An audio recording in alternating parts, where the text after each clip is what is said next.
বলছি তো আমি যাব না যাব না যাব না। তাহলে জোর করে ধরে নিয়ে যাবে।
বাবা ইব্রাহিম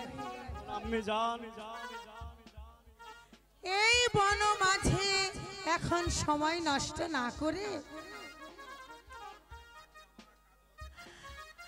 আমরা আমরা এখানে থাকলে আমার কাজলকে যে কখনো কোনো দিন ফিরে পাবো না বাবা। আম্মি জান এবার বনরাজ আসলে তার কাছ থেকে আমরা বিদায় নিয়ে চলে যাব আম্মি জান। কিন্তু কিন্তু বনরাজ কোথায়? এখনো তো বনরাজ আসছে না। তাহলে আমরা এখন কি করব বাবা ইব্রাহিম? হ্যালো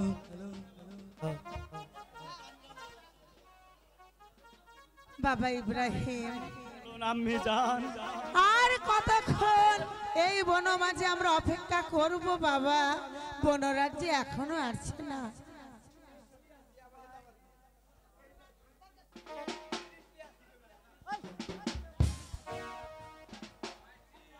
মাইদি মাইদি এই দেখ তোর লাগে কিস্তিস নিয়ে আইছি।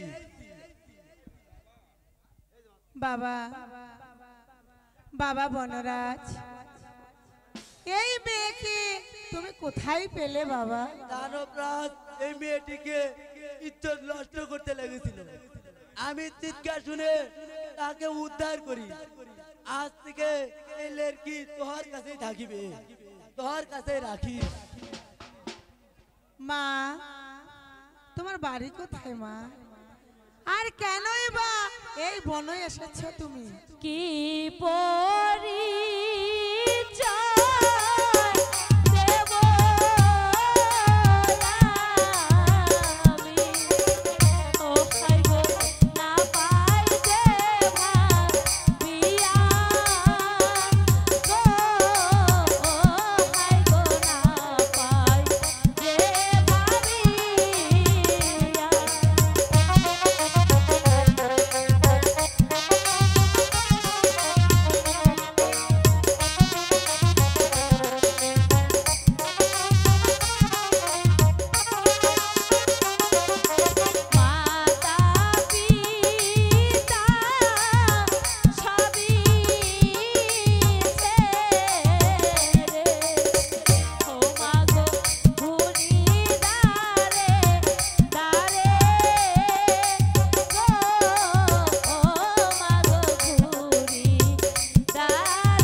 তোমার নাম রেখা,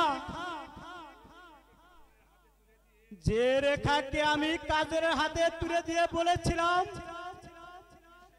তুমি সেই রেখা? হ্যাঁ আমি যে সেই রেখা ভাইজান,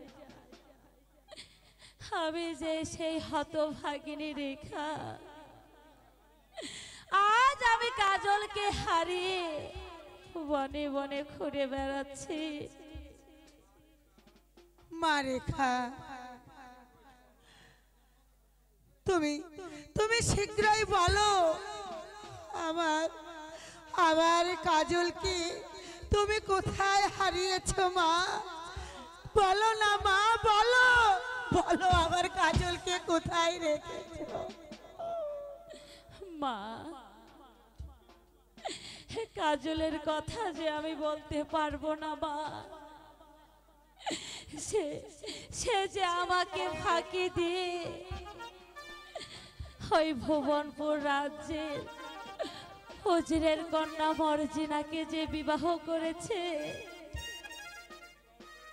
উজির কন্যাকে বিবাহ করেছে? বলো বলো রেখা, বলো সে কাজল এখন কোথায়? যেমন করেই হোক আমি কাজলকে ফিরে আনবো। কি আনবো? মর্জিনাকে নিয়ে সে যে তার মামার বাড়িতে রওনা হয়েছিল, কিন্তু পথের মাঝে কাজল কুষ্ঠ রোগে পড়েছিল, আর দুটি চোখ যে তার অন্ধ হয়ে যায়। তখন আমার অসুস্থ স্বামীকে রেখে ওই শয়তানি মর্জিনা তাকে যে ফেলে চলে যায়। এ কি বলছো মা? ভালো ভালো রেখা, তারপর কি হলো? না, আমি বনে বনে ঘুরে মনের দুঃখে ওই নদীর জলে আমি ঝাঁপ দিতে গিয়েছিলাম, কিন্তু তার চিৎকার শুনে আমি ছুটে গিয়ে এক ফোঁটা পানি তার মুখে তুলে দেই। আমি তাকে চিনতে পেরে আঁচল ভিজিয়ে তার মুখে পানি দেই। তারপর দরবেশ বাবাকে ডেকে নিয়ে এসে আমি যে তাকে ভালো করে তুলি, কিন্তু ভালো হয়ে সে যে আমার মর্জিনার কাছে চলে যায়। ও আর শুনতে চাই না রেখা, আমি আর শুনতে চাই না। আমি যেমন করেই হোক কাজলকে আমি পুনরায় ফিরে আনবো। চলো বাবা ইব্রাহিম, চলো চলো মা রেখা। ঠিক আছে, তাই চলো মা। চলো আমি জান, তাই চলো।